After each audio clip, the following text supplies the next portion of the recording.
Bonjour, vous êtes coach ou thérapeute en devenir. Eh bien, voici quelques conseils à ne pas suivre.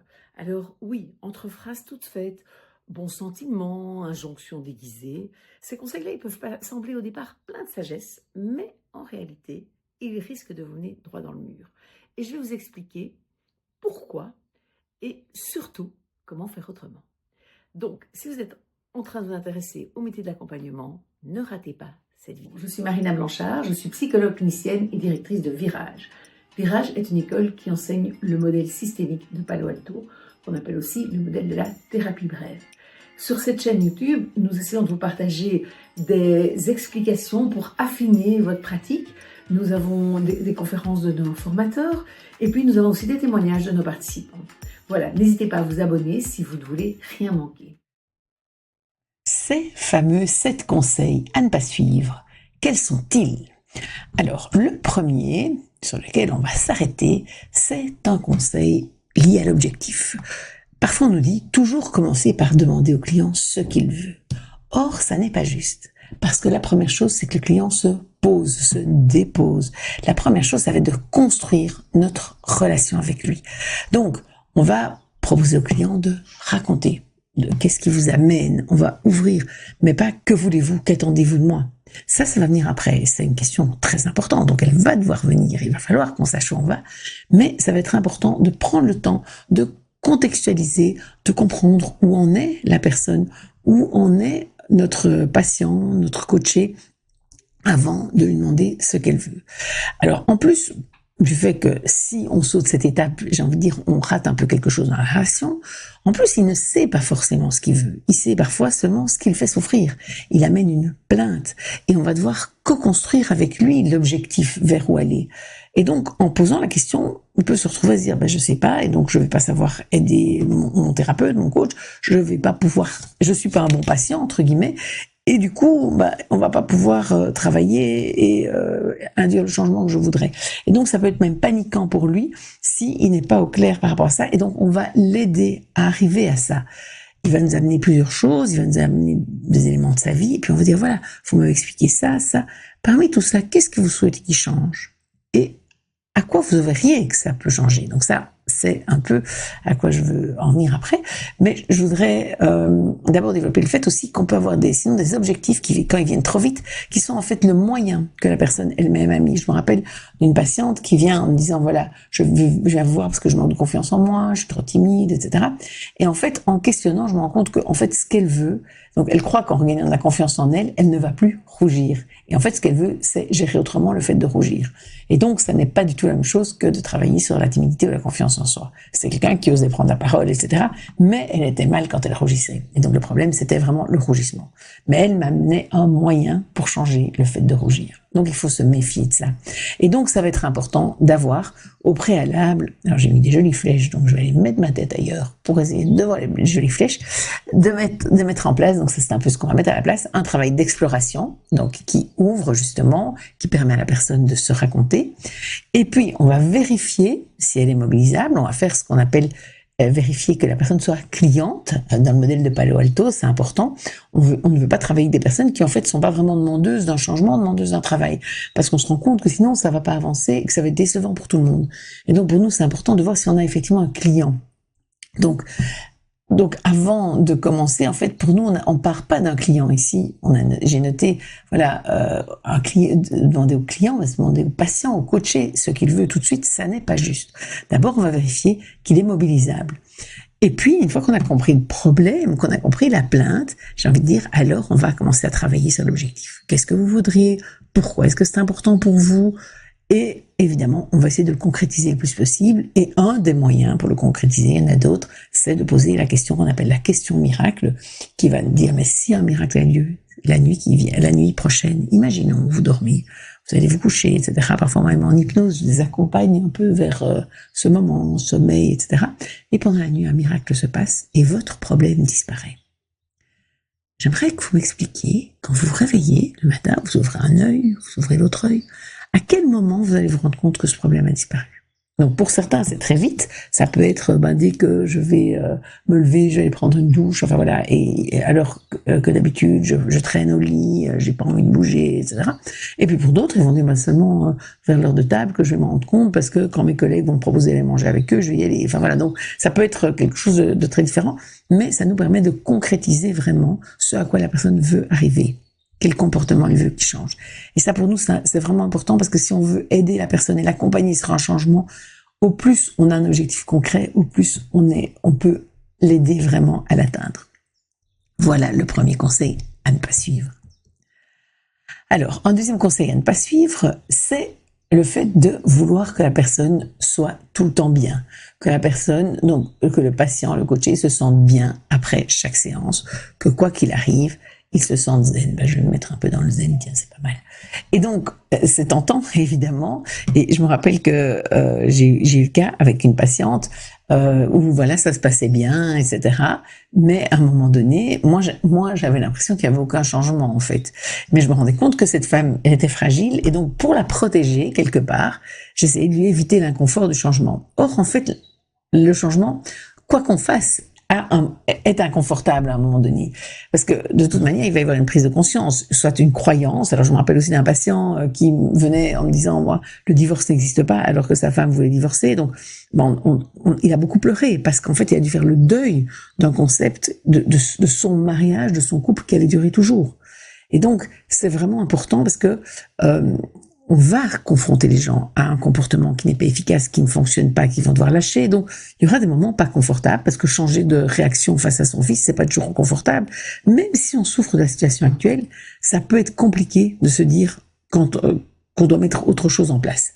Et donc, c'est important. Le changement, d'ailleurs, en grec, crise et changement, c'est le même mot. Ou en chinois, pardon, c'est en chinois. En chinois, crise et changement, c'est le même mot. Et effectivement, en fait, on ne peut pas ne pas passer par une crise. Alors parfois elles sont plus grosses, parfois ce sont des micro-crises, mais le changement amène forcément un moment un peu difficile, un peu de souffrance, et donc viser un espèce de feel-good permanent où la personne est tout le temps bien, c'est tentant, mais on risque effectivement de ne pas la faire bouger, et donc de ne pas en réalité l'aider, puisque c'est quand même un peu notre rôle. Donc, si les émotions négatives ou dites négatives, c'est-à-dire difficiles à vivre, sont inconfortables, elles sont par ailleurs utiles. La tristesse va amener à renoncer. Les larmes vont permettre de lâcher quelque chose. Et donc, c'est parfois important de passer par là. Et donc, on va travailler en utilisant ces émotions. Et quand les émotions vont venir, on va les accompagner en séance en montrant à notre patient, à notre coaché, comment ça a du sens d'avoir cette émotion. Quel est le message de cette émotion-là? Je vais pas vous faire tous les messages. C'est un peu l'objet d'autres interventions, conférences, formations. Mais c'est très important, évidemment, de pouvoir connaître le mieux possible le message d'utilité des émotions pour pouvoir s'en servir en coaching, en thérapie. Alors, donc il va aussi falloir pouvoir recadrer à certains moments que c'est vrai, c'est pas facile, mais c'est ça qui va vous permettre un mieux-être prochain. Et donc c'est important de permettre aux gens de remettre dans le contexte le fait que c'est difficile pour l'instant, je suis désolée, je me permets de vous le dire, parce que c'est ça qui peut vous faire bouger. Donc on peut métacommuniquer là autour, mais en tout cas, on ne pourra probablement pas faire l'économie de ce changement et donc de ces moments désagréables à certains moments. Le troisième conseil qu'on entend, c'est justement de ne pas donner de conseils. C'est ceux qui donnent pas de conseils, qui donnent des conseils, qui vous disent de ne pas en donner. Ne jamais donner de conseils, écoutez les gens, être neutre, on l'entend régulièrement. Et pourtant, pour moi, c'est pas juste, parce qu'en fait, s'il écoute, par contre, évidemment que écouter, c'est capital. On est dans un métier où la qualité d'écoute est extrêmement importante. On va même, d'ailleurs, nous, quand on forme, à travailler vraiment sur l'écoute comme un anthropologue, une écoute avec une curiosité bienveillante, une vraie écoute sur le fond. Mais en même temps, on doit intervenir. Parce que si on ne fait qu'écouter, et d'ailleurs je me rappelle une supervision, j'ai eu un participant qui disait, voilà, après 3 séances, ma patiente m'a dit, et sinon on va changer quelque chose, on va faire quelque chose à un moment donné, parce qu'en fait j'avais fait qu'écouter, je n'osais pas trop intervenir, je voulais rester neutre, et en fait évidemment, la patiente était déçue parce que ça ne bougeait pas assez. Et donc, c'est vraiment très, très important de pouvoir se dire, comment est-ce que j'introduis en alternance avec les questions de curiosité bienveillante et les questions qui vont me permettre de dessiner le mapping, etc. Mais j'introduis des recadrages, j'introduis une reformulation, mais pas une reformulation simplement où je montre que j'ai écouté, c'est important aussi, il en faut, mais aussi une reformulation où je montre à la personne les choses autrement. Par exemple, la personne me dit, oui, systématiquement, quand tel collègue, je le croise à la machine à café, en réunion, il va m'envoyer une critique, je dirais, comment est-ce que vous réagissez? Bien évidemment, me répond mon coaché, bien évidemment, je l'évite un maximum. Souvent, quand il est là, je me tais parce que j'ai pas envie de me prendre encore une fois une flèche et quelque chose de désagréable. Et en fait, on va pouvoir reformuler en disant, mais finalement, plus vous l'évitez, plus vous jouez son jeu, plus vous lui donnez du pouvoir sur vous. Et donc, ça va être important.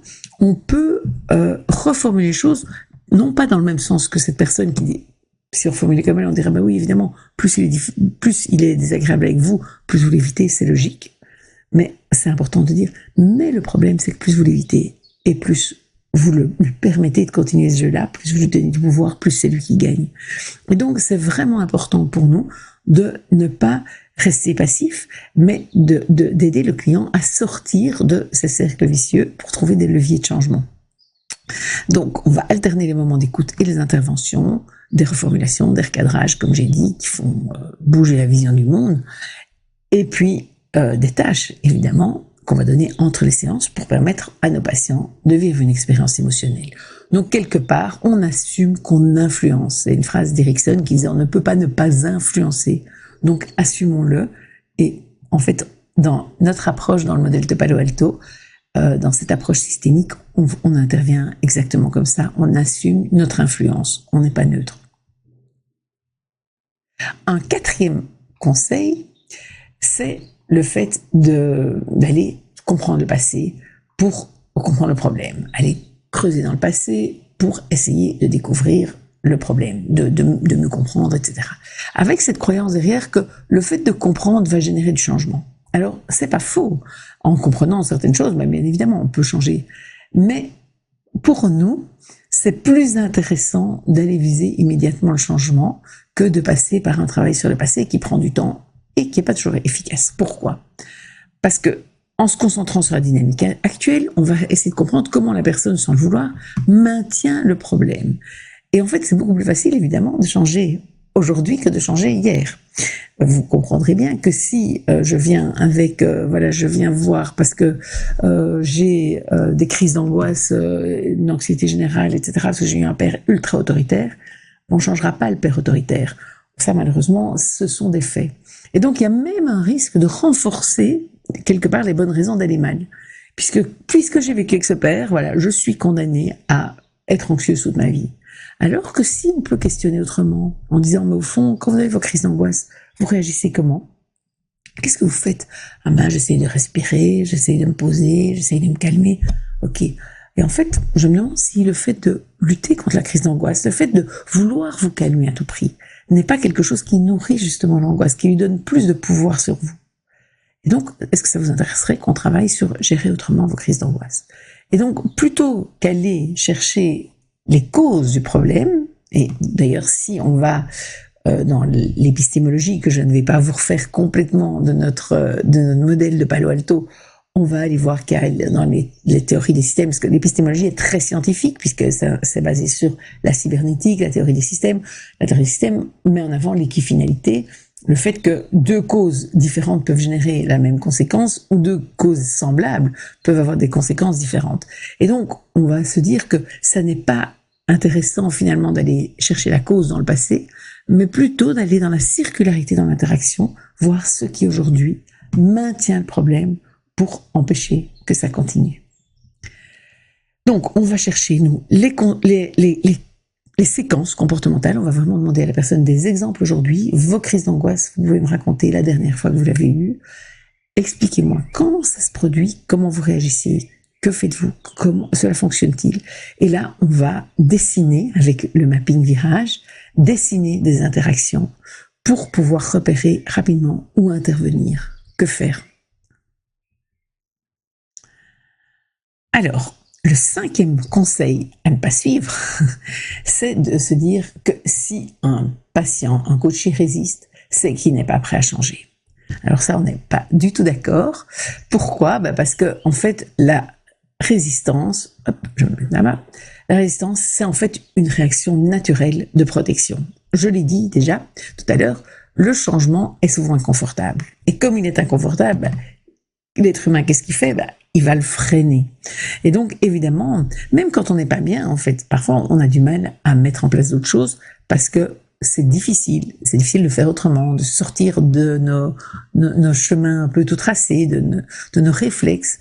Et donc, la résistance, c'est important de la voir non pas comme une mauvaise volonté de la part de l'autre, mais comme quelque part quelque chose d'un peu inhérent à l'être humain et qu'on va donc contourner. Et là, on va utiliser la stratégie. Je vais vous en expliquer, vous en parler après. La résistance, donc, pour nous, elle peut aussi être interactionnelle. Donc, il faut toujours se poser la question, s'il résiste, comment est-ce que je suis en train de faire, moi, pour générer cette résistance? Parce que si on regarde les situations des patients d'un point de vue systémique, il est logique aussi qu'on regarde nos interactions avec le patient d'un point de vue systémique. Et donc, on va pouvoir se poser la question vraiment, par exemple, est-ce que je suis pas plus demandeur que lui? Est-ce que je suis pas en train de vouloir à tout prix qu'il retrouve un job? Et du coup, à force de le pousser à se mobiliser, etc., je l'amène, lui, à ne pas se mobiliser, à se dire j'ai une thérapeute ou j'ai une coach qui se mobilise à ma place et qui va faire en sorte que je retrouve un job et donc qui va se bouger. Je ne dois pas trop me bouger. Alors, que faire donc face à la résistance ? Eh bien, on va l'utiliser. On va l'utiliser avec ce qu'on appelle, par exemple, des prescriptions paradoxales. Pour l'instant, on ne va pas avancer. Je vais vous proposer de ne rien changer actuellement, parce que je pense sinon ça irait trop vite.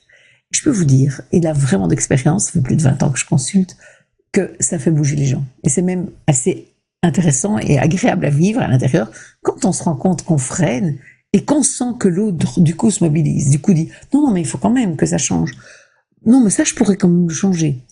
Alors que si on dit il faudrait que vous fassiez ça, il faudrait que vous fassiez ça, et qu'on risque d'aller vouloir avancer plus vite, malheureusement, on avance moins loin. Alors ça me fait penser que je vais vous mettre un lien sous cette vidéo pour que vous puissiez aller voir si jamais vous êtes intéressé sur tout ce qui est paradoxe, justement. On organise une journée inspiration virage le 14 novembre 2025. Donc si vous voyez cette vidéo après, évidemment c'est un peu tard. Maintenant, peut-être qu'un replay sera accessible, mais on a une journée en visio avec toutes des interventions justement autour de ces prescriptions paradoxales, etc. Cette journée s'appelle Avancer à l'envers pour aller plus loin. Donc voilà, ça c'est un lien, c'est un petit aparté. Mais du coup voilà, effectivement, continuer, pousser la résistance, donc ou freiner le changement, c'est notre manière de le dire, freiner le changement, dire finalement, quels inconvénients auriez-vous à ce que ça change? Les gens vont dire, non, il n'y a pas d'inconvénient, je veux que ça change. Réfléchissons bien quand même. Si vous n'avez plus vos tocs, vous allez faire quoi toute la matinée, puisque vous me dites que ça vous prend 2 heures chaque matin. Et donc, on va aller chercher avec eux, vraiment les accompagner pour freiner, et que ce soit eux qui se mobilisent, qui nous disent ce qu'ils veulent, qui nous disent et qui nous convainquent qu'en fait il faut que ce soit eux qui nous convainquent qu'ils veulent changer et pas que ce soit nous qui soyons en train d'essayer de les convaincre de changer. 6e conseil à ne pas suivre. tu dois plutôt, puisque c'est un conseil, être un expert dans tous les domaines de la vie du client. Bien évidemment que non. D'abord, c'est impossible, donc ce serait déjà très mal barré. Et en plus, en faisant ça, si on prenait une position d'expert, en fait, on enferme le client. Ça veut dire qu'on va même plus le questionner, on va se dire je sais, je connais, etc. Alors qu'au contraire, nous souvent on prône, j'en ai parlé, un questionnement d'anthropologue curieux, on dit souvent prenez votre patient, votre coaché, comme si il était un extraterrestre. Questionnez-le vraiment, essayez de comprendre, demandez des exemples concrets, faites-lui décrire le film. Parce que quand il vous dit là j'ai pété un câble, par exemple, voilà, j'ai pété un câble. Qu'est-ce que ça veut dire péter un câble? Pour vous ou pour moi, c'est pas forcément déjà la même chose. Pour mon patient X, ce sera pas la même chose que pour tel patient Y. Donc c'est vraiment important d'aller chercher ce qu'il y a derrière les mots pour chacun. Et donc là, c'est vraiment important de ne pas croire qu'on sait.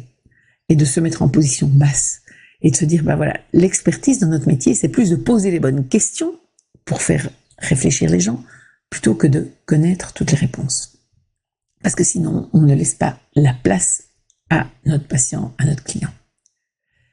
Alors, du coup, ce qu'on va faire, je vais me mettre là, à la place de l'expert, puisqu'on ne veut pas d'expert, on va adopter vraiment une posture d'accompagnement. Moi, c'est vraiment le terme que j'aime le mieux. Accompagner, ça n'est pas guider, ça n'est pas conseiller, ça n'est pas la consultance, c'est accompagner la personne pour l'amener sur le chemin, mais être à côté d'elle, pas devant, pas derrière non plus tout le temps, parce que nous, on connaît, quelque part, on a la maîtrise, on a l'expertise quand même, mais pas sur les domaines de la vie du client, on a l'expertise sur le cadre, sur notre modèle systémique de Palo Alto, sur le modèle qu'on utilise, sur nos techniques. On a cette expertise-là. Et donc, autant on va rester haut, en posture haute, on va dire, sur le cadre, autant, sur le contenu, on va être en position basse. C'est vraiment quelque chose d'important. Donc, c'est vraiment de voir et de permettre à la personne de nous donner l'exemple de ce qui fonctionne pas. C'est elle qui sait, en réalité, et pas nous. Et dernier mauvais conseil, si on peut dire, le coach ou le thérapeute doit toujours être neutre et ne pas montrer ses émotions. Alors autant, il doit être neutre, effectivement, dans le questionnement, on l'a dit, il faut qu'il mette sa vision du monde de côté, autant, les émotions, sans émotion, on devient froid, on est déshumanisé, j'ai envie de dire, alors demandons à une intelligence artificielle de faire la thérapie. Et même elles, maintenant, elles sont programmées avec des émotions, mais la personne qui est en face se rend bien compte qu'il n'y a pas vraiment un être émotionnel devant lui. Mais du coup, c'est vraiment important de pouvoir montrer nos émotions, de pouvoir dire « ça me touche, je vous vois pleurer là, ça me touche ». Et même si on a des larmes qui viennent, dire « voilà, vous voyez ». Et donc, c'est important. Partager une émotion, c'est non seulement c'est important pour la relation, mais c'est aussi important pour légitimer ce que le patient ressent. Sinon, on reste froid et neutre quand une femme nous explique, je sais pas moi, la perte de son mari, un viol. Mais bien évidemment que elle va pas se sentir rejointe, elle va pas sentir l'empathie, Donc c'est vraiment important d'être authentique. Donc on va vraiment se montrer humain, on va sourire sincèrement, on va pleurer sincèrement, c'est pas des larmes de crocodile. On peut dire je suis touché par ce que vous dites, je suis touché par ce que vous exprimez. Et donc, on va utiliser cette métacommunication, c'est-à-dire la communication au sujet de ce qui se passe dans la séance. Donc, quand la personne pète un câble de colère, dire, moi aussi, juste de vous entendre, je suis déjà en colère, je suis déjà fâché, j'ai envie de dire quel gros connard. Et ça m'arrive, moi, vraiment d'utiliser des mots comme ça pour rejoindre la personne vraiment dans ce qu'elle vit. Alors, c'est pas pour le plaisir d'utiliser des mots comme ça, mais parce que pour nous, c'est important de justement montrer nos émotions, utiliser nos émotions, parce qu'en fait, elles nous disent quelque chose à nous aussi quand on sent une émotion, et surtout, elles autorisent le patient, et donc elles permettent d'utiliser les siennes, qui sont de vrais leviers de changement. Voilà. Bien, écoutez, j'espère que cette petite conférence vous a plu, que vous avez quelques pistes supplémentaires, que vous savez ce qu'il ne faut pas faire, et je me réjouis peut-être de vous retrouver à la journée Inspiration Virage le 14 novembre. Voilà, à bientôt.